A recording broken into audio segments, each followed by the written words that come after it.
प्रिय पिला माने आज हम पढ़िबा तम बही ओडिया बही व्याकरण विभाग। तो ओडिया व्याकरण कार्ड पृष्ठ नंबर 79 79 कौन अछि फर्स्ट ना ओडिया व्याकरण। आगुर तुम माने ओडिया व्याकरण विषय किछि भी भल से जानि नथिबो तो स्टार्ट करबे ओडिया व्याकरण। जे ओडिया शास्त्र शिक्षा करबा द्वारा ओडिया भाषा शुद्ध रूपे कहि हुए लिखि हुए ताको ओडिया व्याकरण कहा जाय। आमे जो जहा द्वारा ओडिया भाषा शुद्ध भाव में कहि पारछु लिखि पारछु ताको आमे कहबा ओडिया व्याकरण। तो फर्स्ट अछि वर्ण। मनुष्य मनर भाव प्रकाश करबा पई भाषार उत्पत्ति हला। आम मनर भाव आमे केमति प्रकाश करबा भाषा द्वारा मनर भाव को प्रकाश करबा द्वारा प्रकाश करिया पे भाषार उत्पत्ति हला। लिखित आमे गोटे कथित भाबे व्यवहार कर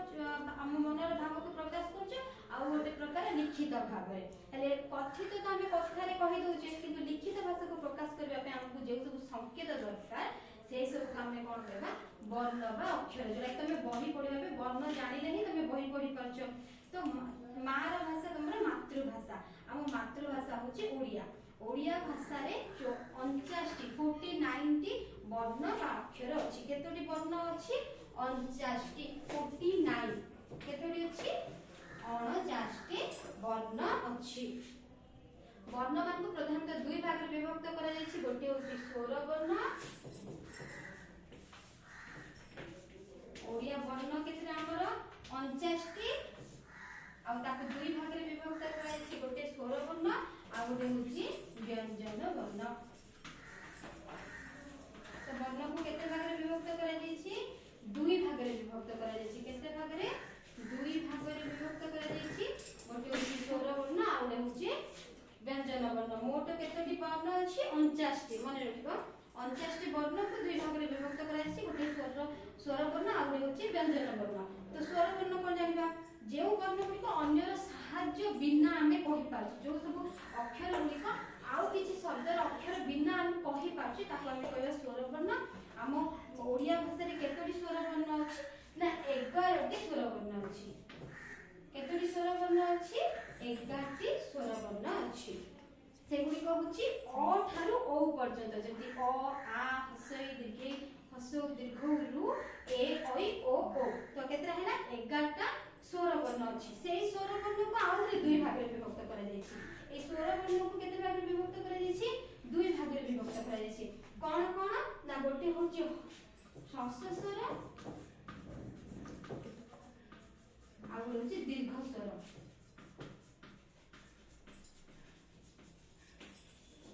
गोटे होछि ह्रस्व स्वर आ गोटे होछि दीर्घ स्वर। हेले ह्रस्व स्वर 11 टा हमर स्वर वर्ण रहला। स्वर वर्ण को दुई भाग रे विभक्त करा जायछि। गोटे ह्रस्व स्वर गोटे दीर्घ स्वर। ह्रस्व स्वर होछि 4 टा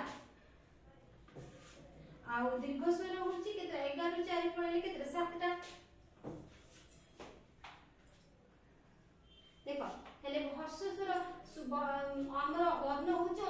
49 टा वर्ण को दुई भाग रे विभक्त करा जायछि। गोटे स्वर वर्ण गोटे व्यंजन वर्ण। स्वर वर्ण होछि 11 टा सेई को स्वर वर्ण को आउसे 11 दुई भाग रे विभक्त करा गला। ह्रस्व स्वर और दीर्घ स्वर। ह्रस्व स्वर होछि 4 टा दीर्घ स्वर हो 7 टा मन रखिबो। तो ह्रस्व स्वर कोन कोन 4 टा कोन कोन ह्रस्व स्वर अ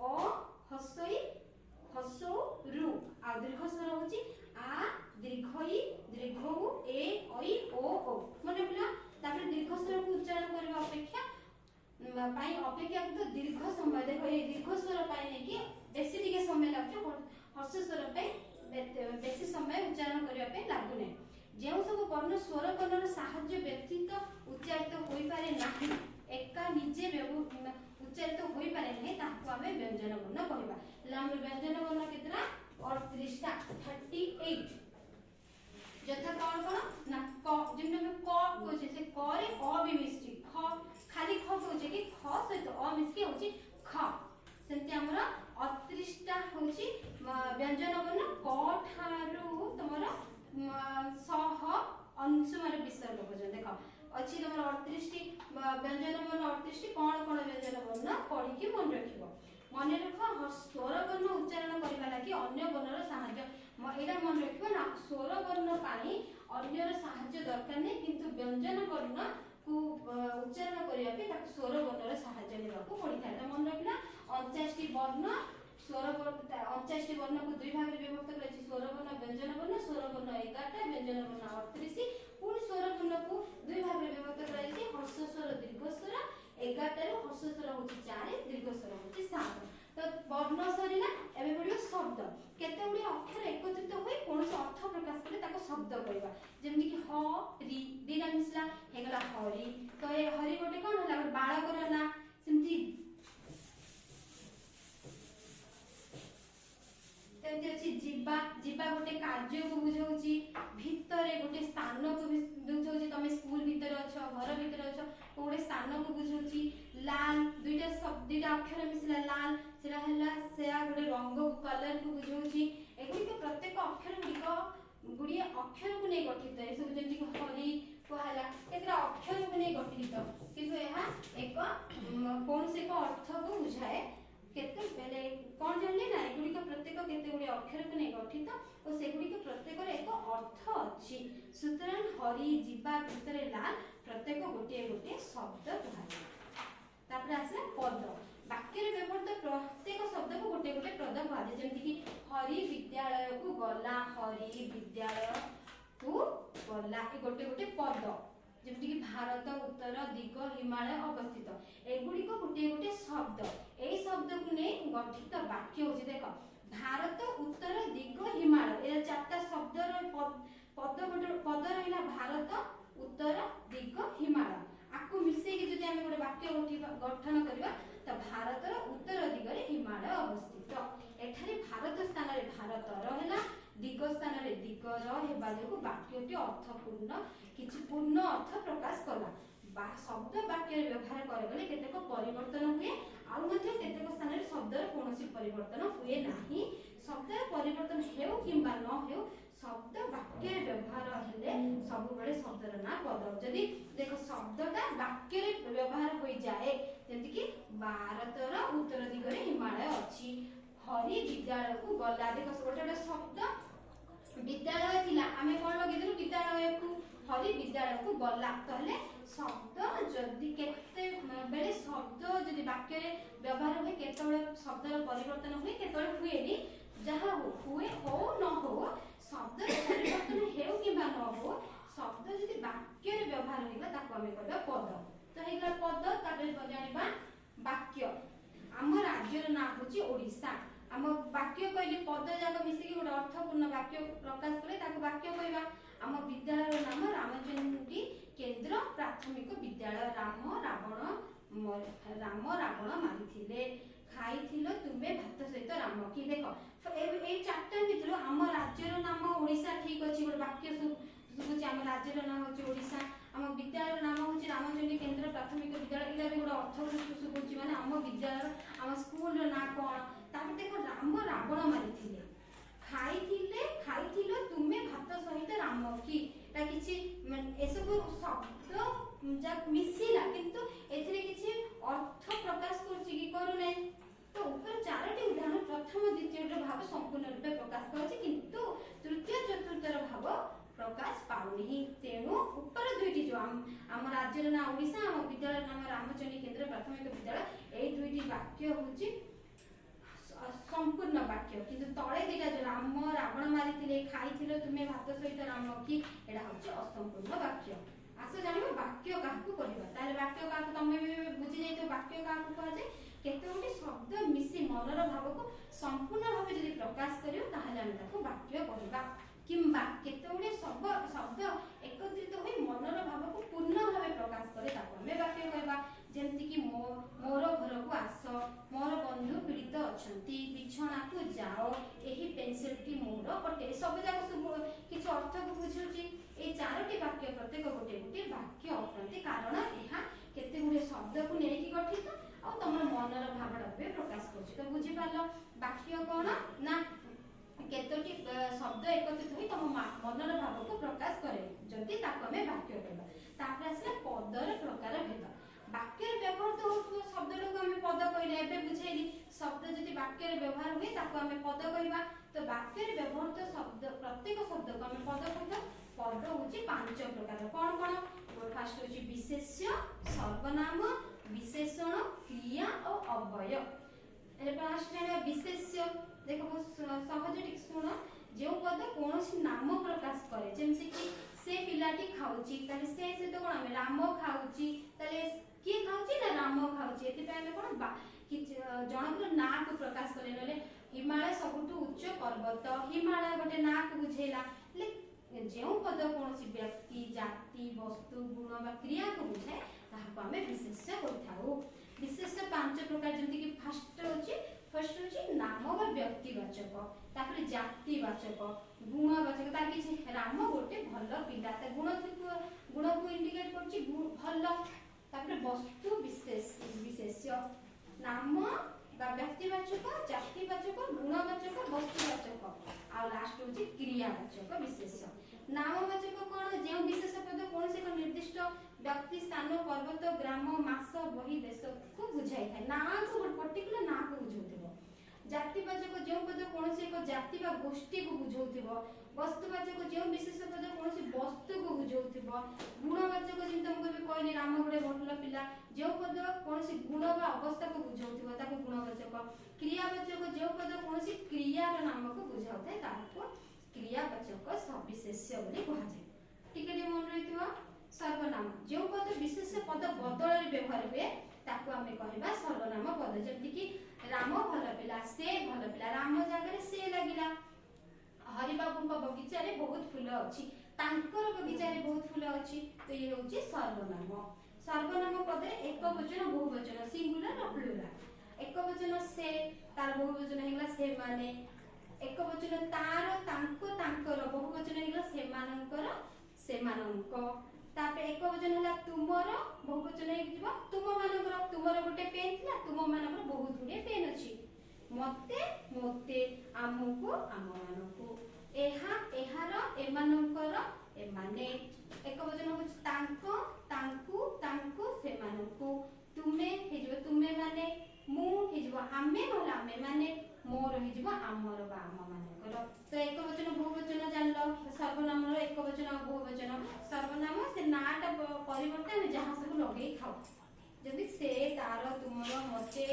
एहा मु मोर ए सब होची सर्वनाम तापर विशेषण जो पद विशेष पदर गुण अवस्था परिमाण किबा संख्या को बुझाइ थाए ताको हमें कहबा विशेषण पद विशेषण 9 भाग रे विभक्त देखो विशेषण केते भाग रे विभक्त 9 भाग रे विभक्त गुणवाचक विशेषण पूर्वणवाचक विशेषण परिमाणवाचक विशेषण निर्देशवाचक विशेषण क्रिया विशेषण संख्यावाचक विशेषण अवस्थावाचक विशेषण विधेय विशेषण विशेषण रे विशेषण देखो कोन जानिबा गुणवाचक विशेषण जेउ पद विशेष पदर गुण को बुझाइ ताको गुणवाचक विशेषण पद कहै जाय जेउ पद संख्या तयारी एक निर्दिष्ट संख्या को बुझाइ ताको पूर्णवाचक शब्द कहबा परिमाणवाचक जेउ पद काहर परिमाण को सूचाइ था केते अछि तुम क्लास रे केते पिल्ला अछंती जंती परिमाण को बुझाइ ताको हमें परिमाणवाचक विशेषण कहबा निर्देशवाचक जेउ सर्वनाम पद कोनोसी विशेष पदर पूर्व रे बसी से विशेष को निर्देश करे ताको निर्देशवाचक विशेषण कहबा बा जोडा के हमें सर्वनाम विशेषण कहूचे तळे केतेक निर्देशवाचक विशेषण देछि देखो जंती सेही गांटी बहुत सुंदर एते तम क्लास रे एते पिल्ला जेउ पिल्ला माने क्लास परिश्रम करंती से माने परीक्षा रे कृतकार्य होंती एमे ए सब होची निर्देशवाचक विशेषण तबे क्रिया विशेषण जेउ विशेषण विशेष पद क्रिया को विशेषित करे ताको क्रिया विशेषण कहा जाय संख्यावाचक जेउ विशेषण विशेष पदर संख्या को केते परिमाण केते संख्या अछि सूचाय ताको संख्यावाचक विशेषण कहा जाय अवस्थावाचक जेउ विशेषण पद विशेष पदर अवस्था को सूचाय दे ताहाको अवस्थावाचक विशेषण कहा जाय विधेय विशेषण जेउ विशेषण पद विशेष पद परे व्यवहार होई निजर चरित्र बजाय रखि पर ताहाको माने एला व्यवहार होला से तार चरित्र रे कोनोसी परिवर्तन होय नै ताको हमें विधेय विशेषण बा उद्दिष्ट विशेषण बोली कहबा विशेषण रे विशेषण जेउ विशेषण पद विशेषण को विशेषित करे ताहाको विशेषण रे विशेषण बोली कहंती तापर आसना अवयव जो पदर रूप केबे भी बदल नहीं किबा विभिन्न अर्थ प्रकाश करे नै ताहाको अवयव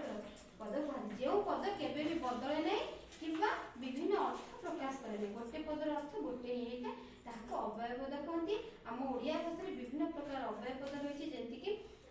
संयोजक अव्यय जो अव्यय पद दुईटी बा तहिंरु अधिक पद बा वाक्य को जोग करे ताहाको संयोजक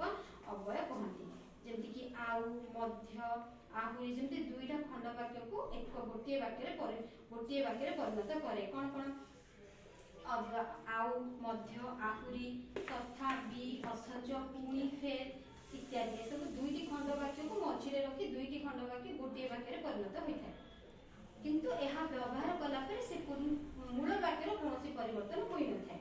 तापर बीजजक अव्यय जो अव्यय दुईटी पद बा वाक्य को पृथक करे जहाको बीजजक माने एइटा लागिला परे से वाक्यर परिवर्तन होई थाए जेमति कि अथच मात्र मु खाइली मात्र से खाइला नाही अर्थ मु खाइली किंतु मो से खाइला नाही मात्र करबा मात्र व्यवहार हेबा जो दुईटी खंड वाक्य बनला ना तार अर्थ अलग अलग आसीला किंतु संयोजक अव्यय रे दुईटी वाक्य खंड वाक्य गोटे वाक्य परिणत हेले मध्य यदि संयोजक अव्यय लागि ताहले दुईटी वाक्यर कोनोसी परिवर्तन हेबो नाही किंतु बीजजक अव्यय दुईटी वाक्य अलग अलग भाबे सूचाई थाए तापर विस्मयवाचक जोडा कि तमे आश्चर्य ही जाउछ जदि ओहो आ की खरा सेमति जे अव्यय पद विस्मय भाव प्रकाश करे ताहाको विस्मय सूचक वाक्य अव्यय कहा जे ओ हाय सेमति संबोधन सूचक अव्यय जो अव्यय पद गुडी संबोधन करबा द्वारा व्यवहार करे जाको संबोधन जेमि आरे आलो मा आसिलु जेमि आलो व्यवहार करछे संबोधन करिया पे किलो आ आबे आलो रे लो इलो होइरे होइहे होइलो जेमि तमा माने तमको डाकिलो आ होइलो सुनिलु आ होइरे सुनिलु तो होइरे होइलो ए सब होचे संबोधन सूचक प्रश्न सूचक जेमति कि तू खाइलु परा जेमति पचार छि खाइलु परा त परा लास्ट लागि थाउछि ताले राछि किछि गोटे प्रश्न पचार छि तू खाइलु ना नाही सेमति की तू काली बुली जाइथिलु की गोटे प्रश्न पचार छि पा पी किया काहे की टिकी तो सत्य तो ए सब होछि प्रश्न सूचक अव्यय आपेक्षिक अव्यय होछि जे अव्यय पद गुडी परस्पर को निर्भर करथांती जहाको आपेक्षिक अव्यय कहै जदि ज तथापि से कहिला तथापि को बोली नाही तो तुमको ए अव्यय पद परस्पर को निर्भर से कहिला से मते डाकिला तथापि मु बोली नाही मोर किछ असुविधा थिला ने से मते डाकिला तथापि मु बोली नाही ताले परस्पर दुईटी खंड वाक्य परस्पर ऊपर निर्भर करछथि से डाकिला कि तथापि मु जाय पड़ले नाही तथा तेबे जदियो ए सब होछि आपेक्षिक अव्यय तापर आसला क्रिया जो पद कोनसी कार्य करबा को बुझाए ताहाको क्रिया पद कहंती विभिन्न प्रकार उदाहरण दिया जे जेमि समापिका क्रिया जो क्रियापद व्यवहार हेबा द्वारा वाक्य समाप्त सरी जाए ताहाको समापिका क्रिया कह जे असमापिका क्रिया जो क्रिया व्यवहार हेबा द्वारा वाक्य समाप्त हुए नै ताको हम असमापिका क्रिया कह जे कहू सकर्मक क्रिया जो क्रिया कोनोसी कर्म न थाए ताको हम सकर्मक क्रिया अकर्मक क्रिया जो क्रिया कर्म न थाए ताहाको अकर्मक क्रिया कह जे दी कर्मक क्रिया जो क्रिया रे दुईटी कर्म थाए ताको हम कहबा मिश्र क्रिया दुईटी पद गढ़ा होइतिबा क्रिया को मिश्र दुईटी पद रे गढ़ा होइतिबा क्रिया को हम कोन कहबा मिश्र क्रिया तापर क्रिया रो काल जेमति तुम जानिछ वर्तमान काल अतीत काल भविष्यत काल क्रिया रो काल होची समय अनुसार क्रिया को तीन भाग रे विभक्त करै छी गोटे होची वर्तमान काल क्रिया रो जे रूप को कार्य वर्तमान चलीथिबार जणा जे ताहाको वर्तमान काल अतीत रे जे क्रिया रो जे रूप को कार्य सरी जाइथिबार जणा जे ताहाको अतीत काल जोडा सरी जाइछि और भविष्यत काल क्रिया रो जे रूप को कार्य आगर बा भविष्यत रो हेबा को थिबार भविष्यत रे हेबार थिबार जदि घटना थाए ताहा हमें भविष्यत काल बोली कहल तो आज हम कोन सिखले ना वर्ण शब्द पद वाक्य पदर प्रकार भेद अव्यय क्रिया और क्रियार काल तो आज जो सब व्याकरण पढ़ले वर्ण दे पड़ता ताजे पे धन्यवाद।